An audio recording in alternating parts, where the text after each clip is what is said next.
Gente, desculpa, eu vou mudar para falar inglês. Então, se você quer usar aquele equipamento da tradução simultânea, é um bom momento pegar agora. Depois eu vou explicar por quê. Okay, I'll do the switch to English now. I'm going to do it in English. I'm really sorry, but just because of time, I can do it a little bit quicker. I can see there's some very hungry people out there. So I don't want to eat into the dinner time. I've also seen the people threatening me here about if I run over, what's going to happen to me. So, apologies, I don't know if it's any easier to understand my English than it is to understand my Portuguese. But you guys can decide after. So, what do? I work most of the time for Hyper Island. I don't know if anyone knows who Hyper Island is or what Hyper Island does. It's a fantastic story. The thing that most interests me is that this was the first school of Hyper Island in Stockholm 20 years ago. This used to be a prison. Sweden is so wonderful that the prisons have now become schools for digital transformation. But maybe we should have that as an objective, as a goal for Brazil for the next 10 years. Why not? Okay, why not transform our prisons into schools for transformation? A little bit about me, I think maybe 2 or 3 quick things. Firstly, I think perhaps I'm the luckiest person in the world. Firstly, I live in Brazil. I live in São Paulo. Secondly, my team back in England is top of the league again, Manchester City, so it's a good day. And thirdly, you know, I get up every day, I go to work with amazing people. Okay, my colleagues in Hyper Island, our clients that we work with, I think they're all infinitely more interesting, intelligent, challenging, disruptive than I am. But in a way, I've always kind of found myself around those kind of people. So I started out in anthropology. That was my background. If you look on this photo, is it obvious which is the least Latino-looking guy? On the picture, yeah, that's me. Gang members. I was working on projects with gang members in California when I did my PhD. That's about 25 years ago. Very interesting, very disruptive people. A lot to learn from them. Maybe not disruptive enough, so I decided to work with these guys. Everyone knows the hooligans. I always kind of joke, maybe the hooligans was the last great export from England to the rest of the world. About the same time as I was doing this work with the hooligans, I also started to do a lot more commercial work in the UK. And I was doing a lot of work around technology and people's relationships with technology. So trying to take this sort of anthropological perspective on how do people use technology? What are our behaviors with new technologies and communications? For me, it was a really interesting moment. Maybe it's best summarized by this one slide here. The internet. Bah. Tem gaúcho aqui, isso não é aquele bah che, okay? It's bah humbug. It was a really interesting moment. I think at that point in the mid-90s, there were a lot of people. I was going into meetings at the BBC, The Guardian, lots of newspapers, and I think a lot of people had a similar perspective.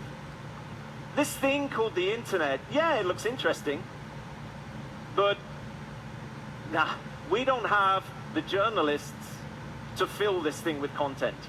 We don't have all that we need to make sure this thing happens. There are a lot of people. Clifford Stoll, who wrote this, ironically, this article was in Newsweek, which of course no longer exists. But he wrote this about what will the internet become. And I was listening to those conversations, and to me what became interesting was, it wasn't the BBC that created the internet. It wasn't The Guardian, it wasn't Global.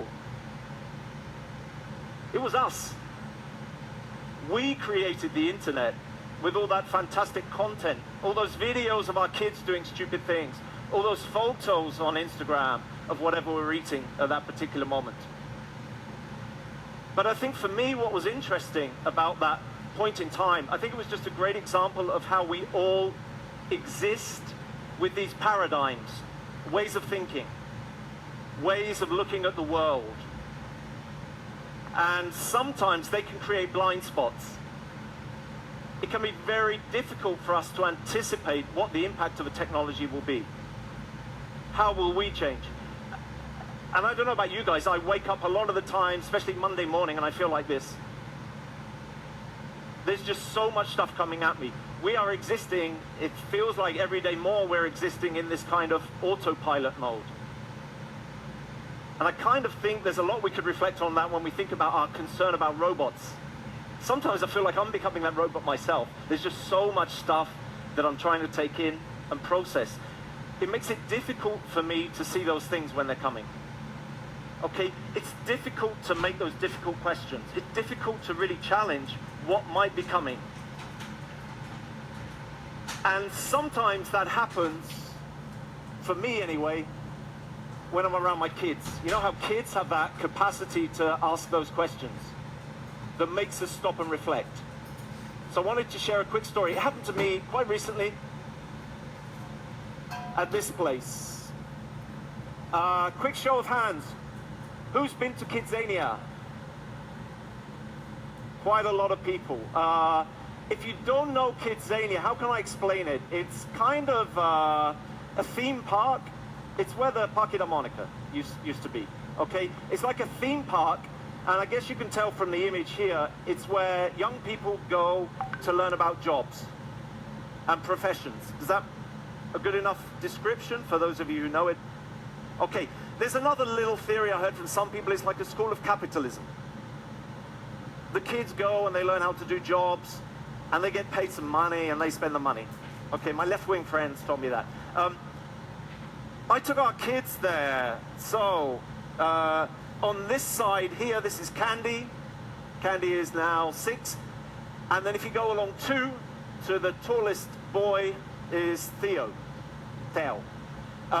So we took them last year. It's amazing. I don't know for you guys when you went there, but it always seemed whenever I went there, the first thing all the kids want to do is be firemen or firewomen. They run to go and do the fire activity. They love it. So we took them there. They were doing all the activities, having fun. It was the second time that we'd been there. And at one point, Theo stopped and looked at me, and he asked that question. He said to me, "Daddy, is this work? Is this what you do, what adults do when you leave the house? Is this what happens?"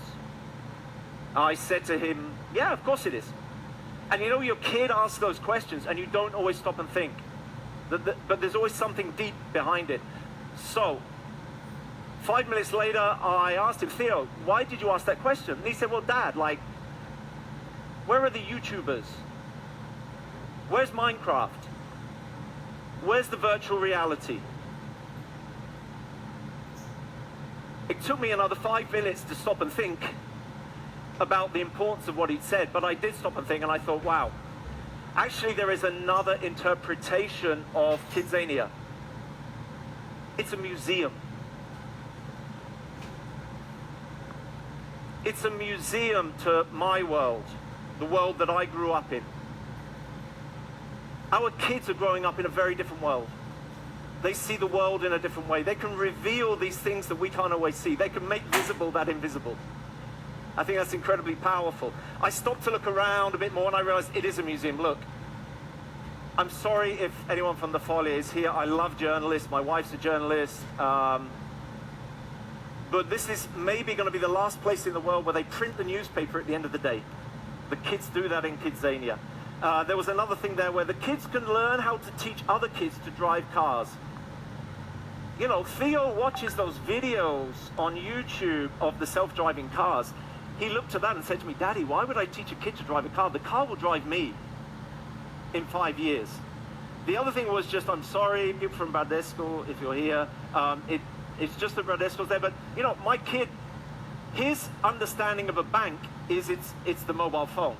When Daddy puts his thumb there, we see if there's enough money for him to download another Lego or version of FIFA or something, okay? That's the bank. I think the other reason why it was a strange day for me, it was one of the first days when my kids said to me, "Daddy, what do you do? Can I go and play at being your profession in Kidzania?" And I had to explain to them, sorry, There's no area for anthropologists within Kidzania. Maybe I was a little bit put off by that. And it got me thinking about what do I do as an anthropologist. I've read this recently, it seems interesting to me as a description. O antropólogo pode observar comportamentos, como as pessoas interagem com produtos, serviços, experiências. Essa capacidade de ver coisas que passaram despercebidas. Maybe that is part of my job, is just having that ability to see what are people really trying to achieve. What is behind that behavior of people? I think that's a lot of what my work is basing with clients, is just trying to really understand that behavior. It was also a moment for me when I looked around and I thought about Theo's reaction to Kidzania, when I started to think about, everyone talks about disruption. Actually, anthropology is being disrupted just as much as the newspapers are. And for me, that really kind of focuses around two things are happening. There are two new sciences that are really changing how we understand human behavior. The first one, data science. I'm guessing quite a few of you might know of this book or read some of the books of Yuval Harari, but he talks a lot about this. We are fundamentally changing as human beings, okay? Our ability to take on these divine skills through data is creating this huge disruption in what is a human being. There's one story about this that always makes me kind of reflect on this. I don't know how many of you know this story from the UK. First of all, how many of you are using one of these? Not the Bonfim, but the Fitbit. Anyone uses a Fitbit or Apple Watch? Quite a few people. Okay. Do you know this story from the UK? This woman in England? So she uses the Fitbit every day, and because she wanted to control her weight. So every day she throws her information into the web. She's connected to a large group of people. There's this whole movement called the quantified self movement. People who are quantifying all their behaviors. One day her data comes back and it's just wrong. It's just completely out of line. Her temperature, her heart rate, all those factors are wrong compared to her normal behaviors. So she sends an email into her network and says, can someone help me fix the Fitbit because it's broken? She wakes up the next morning. Anyone care to guess what the message she received was? Yeah, you're pregnant. Congratulations. A guy in Australia sent her an email. He'd looked at the data and worked out that she was pregnant. You know, what does that say about how much we can know about ourselves and how much other people can know about ourselves through our data? Me as an anthropologist, I'd always had that role of trying to understand, how do people behave the way they behave? What drives our desires and our behaviors? What does that mean when someone in Australia knows your body more than you do? Disruption. I guess the other part of this argument, the other science, which I guess is disrupting my work in trying to understand behavior, is neuroscience. There's been so many developments, I would say, in the last 10 or 15 years around behavioral psychology, behavioral economics. And I think, again, it's revealing new ways of thinking about our behavior. There's a video which I just want to show. It's 3 or 4 minutes, but stay with it. I think it's very interesting.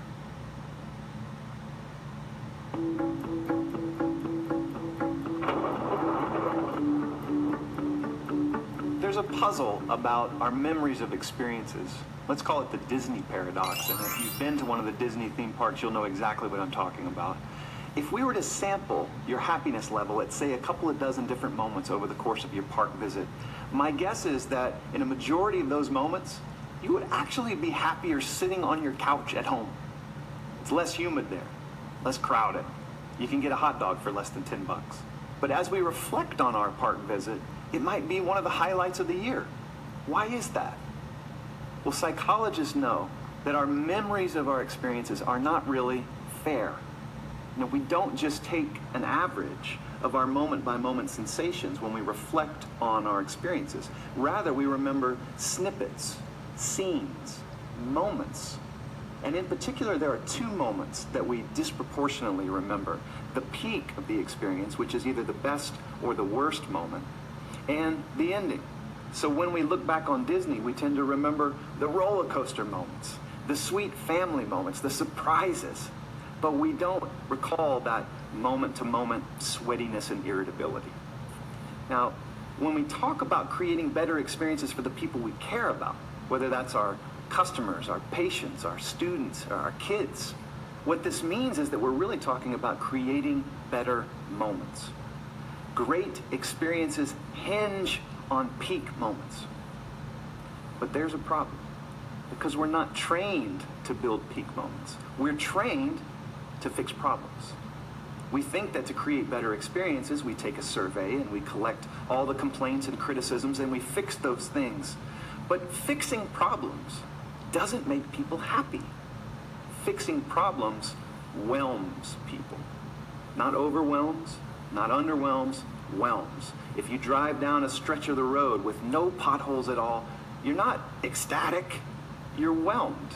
If your cable TV functions exactly as it's supposed to, you're not happy, you're whelmed.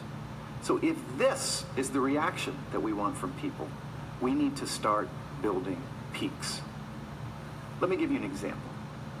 There's a hotel in Los Angeles called the Magic Castle. You're seeing scenes of it here. It's not a lot to look at, is it? The amenities aren't that great. Would you be surprised if I told you this is the #2 rated hotel in Los Angeles based on thousands of reviews on TripAdvisor? How could that be true? There's a phone by the pool. It's cherry red. You pick up the handset, you hold it up to your ear. Someone answers and says, "Popsicle hotline, may I help you?" You can order up grape or cherry or orange popsicles delivered to you at poolside by someone on a silver tray wearing gloves like an English butler, all for free. There's a snack menu where you can get Cheetos and Cracker Jacks and cream soda, all for free, just for asking. There's a board game menu. There's a movie menu allowing you to check out things for free. There are magicians doing tricks in the lobby in the mornings. You could even drop off your laundry. They'll have it done, washed, and folded by the end of the day. And now you're starting to get a feel for how this unassuming place could be the #2 hotel in LA, just ahead of, you see that? The Four Seasons Beverly Hills. What this teaches us is something so important. Great service experiences are mostly forgettable and occasionally remarkable. People are willing to forget a lot of average, a lot of mediocrity, as long as there are some moments that are special.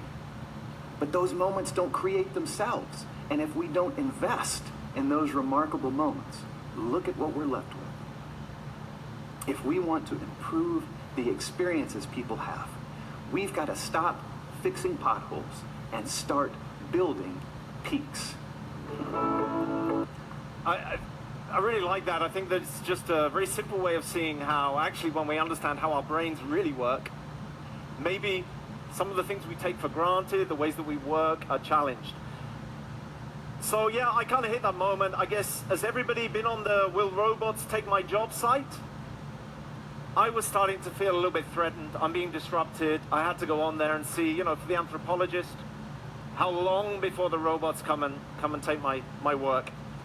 I think it's natural, firstly, as human beings, you know, we feel threatened first. It's much more likely we feel threatened before we see the opportunities. When I start to see the opportunities, though, I think increasingly I like to think about this sense of augmented humanity. How much will AI, and I put into that category of neuroscience, allowing us to understand EI, emotional intelligence, how much will those two things actually be a partner for me? How much will they free up my time, my skills to do the things that I'm best at? How many of those jobs that I do every day, I can let the data and the artificial intelligence do for me? How much will it become a partner? And I think all the time I keep coming back to, it's difficult for me. It was difficult, but increasingly I think over the last 5 years, I'm starting to realize it's just about giving me more lenses.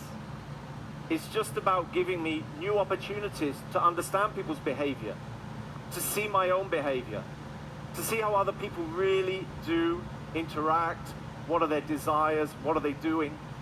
And I wanted just to quickly look at it in these two ways. I think that a lot of our work at Hyper Island is in the space of innovation. I guess a lot of you know this double diamond, but we're kind of always working in innovation to think about what is the problem, and then what are the possible solutions that we need to prototype. to test, to resolve that problem. Firstly, if I think about problems, I think a lot of my work and where maybe the sort of the human element of this is so important, I am always trying to find those invisible problems. One of the things about human beings is that we are incredibly good at resolving problems in such a way, especially in Brazil, nosso jeitinho, né? We resolve problems our own way. Then we forget about it. It's not a problem anymore. I already found a way to get around it. We are incredibly adept at doing that as human beings. We look for problems and we look for how to resolve them. But that doesn't mean that if someone comes in with a new experience that can resolve that problem in a better way, we don't want to go with it. I mean, no one was protesting in front of the hotels before Airbnb came along. But if someone created a better experience and they get rid of those invisible problems, we like it, we go with it. So I think there's always part of that human element to me that will stay there. As a human being, how can I try and identify what people are really trying to do? What is the need? What is the friction point? How are people trying to resolve it? But that's not to say that the technology will also become part of that. It's just amplifying my skills. I love this project here. It's called Living With. It's an artist in New York. She created this project where you use this t-shirt. The t-shirt has sensors. It picks up on your mood, how you're feeling. And personally for me, having a friend who is bipolar, when he first saw this product, he was crying because he said to me, wow, it knows me better than I do. And it can communicate to other people when I'm having a bad day. That for me is amazing, okay? I need to use that as much as I need to use my own personal insight about human beings. I need this as well. This can reveal new things. I shouldn't feel threatened by this. I should be working with this. I think when we think about solutions as well, I think that one of the examples that Satya showed this morning for me was amazing. I bought a slightly different variation of this. But really, this case is from Adidas. It's just about personalization. This is the future of how we create. Athlete data-driven design. Open source co-creation. Man and machine. Hyper-flexible. Localized. Tailored for cities. Production line of innovations. Accelerated crafting from months to hours.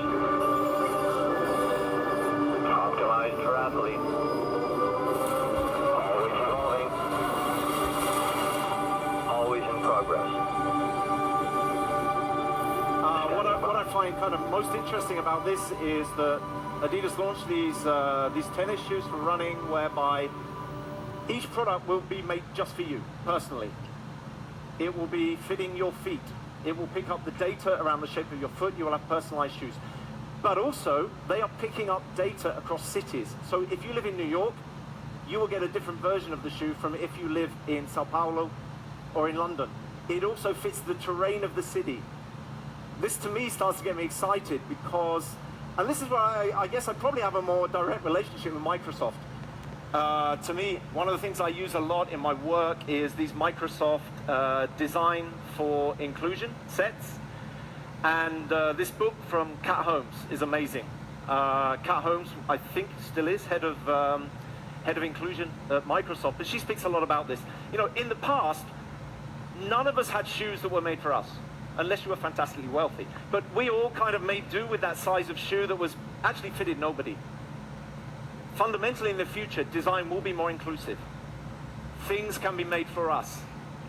Things can fit our own specific needs. So the example that Satya showed here about the physiotherapy, for me, amazing. How we are going to be able to have these solutions that are better made for us. That doesn't mean we don't need the human side. He's back, Theodore. My experience of just why this personal side is so important. A little story from last year at school. So our kids are now doing design thinking at schools. Theo's school, Rio Branco, they did this week where they have to design a technology product. And then they did like a Shark's Tank. On Saturday, all the parents go and they presented. I don't know if they were looking for investment, but anyway, they presented their ideas. Theo's group, I don't know if you can see here, but they created this interactive TV. It's a TV which can be operated by voice. So you can tell the TV what you want it to do. It was interesting, it was good, they did the presentation, all the other parents were very proud and clapping. There was one parent who wasn't clapping. Me.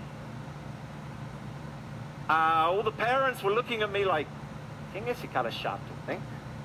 Não tá gostando, essa coisa incrível dos meus filhos. And I said, look, I'm sorry, it's a great idea, I love it, but they're young, they're 7 or 8, they'll get better. They started looking at me like, what? And then I explained to them, look, I'm really sorry, I work in innovation, and I worked with Samsung on this project 4 years ago. We did the same thing, we created this TV, you would operate it with your voice. And it didn't work. It was rejected, so I told them that story, and then of course everyone looked at me like, meu Deus, ele é até mais chato, ele tem uma explicação. Tá matando o sonho dos meus filhos, ele tem explicação. Okay, so we left, and I caught this little thing in the corner, and I said to Theo, what's this thing in the corner here, in the bottom right-hand corner? And he said, Dad, I don't know if you understood when I presented, whether you're paying attention, probably not, sorry Theo. He explained, this is a little camera. He started to tell me, Dad, you know at our school at Rio Branco, there's a lot of kids who are deaf. So they cannot activate the TV with their voice the same way.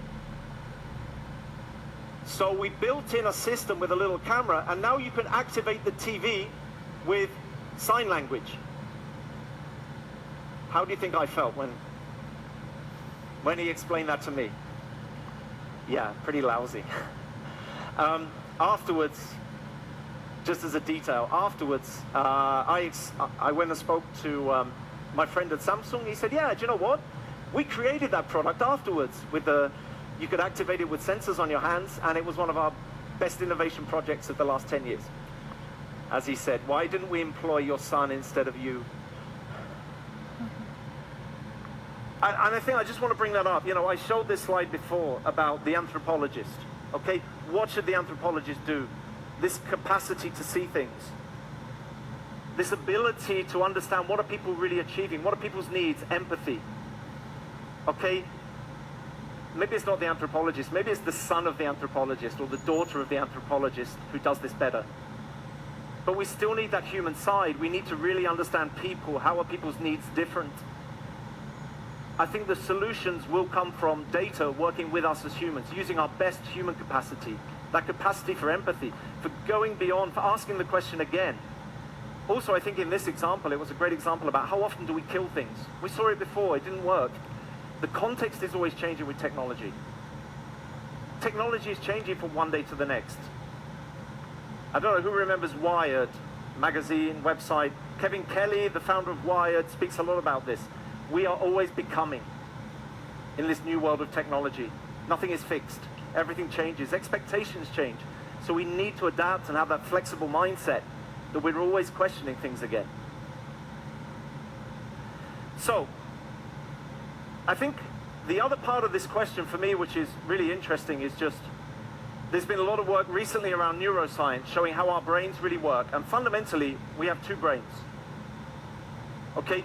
We have this executive network, which is when we're really focused. We're really thinking, we're doing a specific job. That's the executive network. We also have this elastic network. You know when you're not really thinking, you're washing the dishes? I'm looking at the men now, you do wash the dishes at home? Yeah, please. That's when those other ideas come in, that more elastic thinking. We need this to solve problems and be creative. And I think if I think about what AI is doing and helping me in my job and helping clients, AI is really good at doing the executive network stuff. It can understand big numbers. It can resolve issues very quickly. Take that off of me. Free me up to be doing more of the elastic network, to be thinking creatively, to be imagining possible futures. Tim Brown of IDEO, probably the biggest design agency in the world, did all the work with Apple from the very beginning. He says it a lot better than me, okay?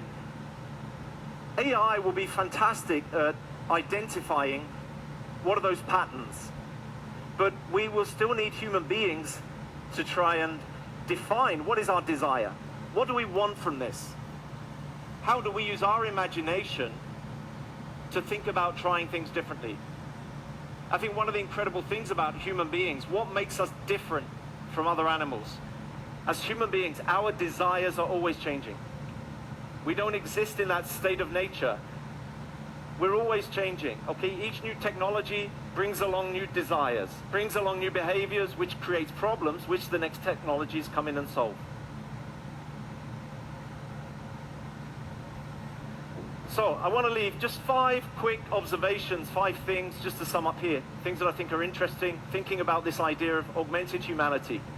How are we going to be partners with the technology? What might be some of the implications of that? Firstly, for me, it all comes back to empathy. This model, this pyramid, comes from a book by Bernadette Jiwa. She talks about the old pyramid from Maslow. In the digital world, what will that pyramid look like?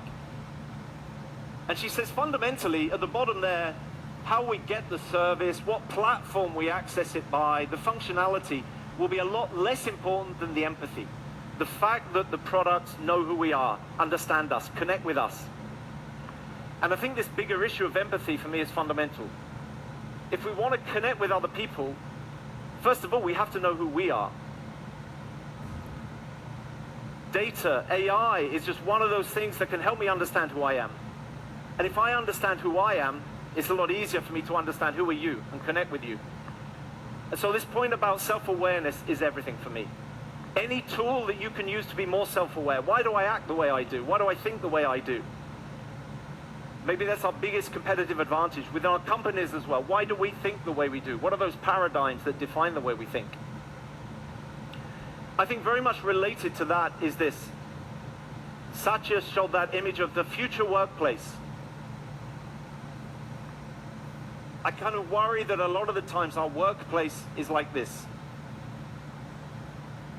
How much time do we spend in our jobs protecting our reputation, trying to make it look like we know everything?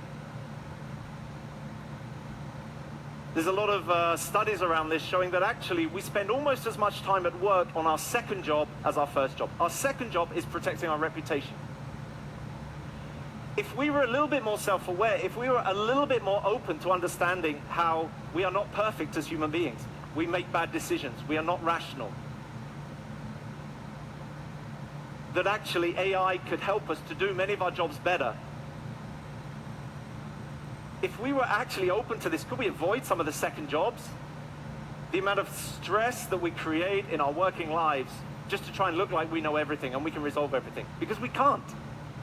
Could we have a better workplace if we actually understood who we are as human beings a little bit better? Third thing for me, everyone knows this game? Yeah, Fortnite, I don't know if you're playing or kids are playing, both. Fortnite, everyone knows Fortnite. Who doesn't know Fortnite? Fortnite. Who doesn't know? A few people. Did you watch the World Cup? You remember the celebration from Griezmann? The little dance that Griezmann does, okay, that comes from Fortnite. So you know it, even if you don't know it. I was thinking about this, about often new technology comes in, and don't ask me to do the floss, no way. A lot of the time the new technology comes in, and like I said before with the internet, we're not thinking in that way about new technology, new behaviors, new desires, new opportunities. If we think in that way, it helps us to actually really think about, underneath the technology is human desires. What are people really looking to do? Why do I think this is interesting? So I took this photo in London a few months ago. That was my nephew playing in London. My son is playing in São Paulo together, okay? I wanted to know more about the game, and I came across this story here. Fortnite is being used by companies for job interviews. Yeah, your performance on Fortnite can define how employable you are. Because within the game you have to do all these things. Christian here was talking about all these things about agile, new ways of working, new ways of thinking. Fortnite is amazing for this. Kids have to connect with people they don't know. Learn quickly, it's agile, it's lean. So it kind of makes sense to me. And then when I realized that, I kind of realized, oh, okay, so that maybe explains why you can now get scholarships to go to university to play esports. Starting to make sense to me. And then when I think about that, it also kind of starts to make sense to me that there are now Fortnite coaches out there. I saw a couple of people looking at me like, what the yeah, it exists. Okay, Fortnite coaches. Who 3 years ago would have thought about this as a profession? Very few people. But again, it's just, we suffer these blind spots as human beings, but let's try and think a little bit better about new technology, new desires. What are the new opportunities that this is going to bring for us? And it kind of connects with me, the last two things. The first one for me is just, I think Satya said this, but be optimistic. Everyone here today is talking about change. Everyone's talking about transformation. We never talk about this within our companies, optimism. And yet we're all trying to change. And I think that if we're not optimistic, we don't actually really believe we can make those changes happen. It's almost impossible that we're going to make that happen. A lot of you are leaders. I think part of leadership these days is energy and optimism. Helping people realize how they can be part of that change. Who are the most optimistic people out there? Of course, these guys. I want to leave you with this. Connect with your kids. Listen to your kids. Learn from your kids. They're going through all of this in a different way that we are. Talk to them. Understand it. Love your kids, even if they're going to cheer for Argentina. Okay? Listen to them. Thanks, guys.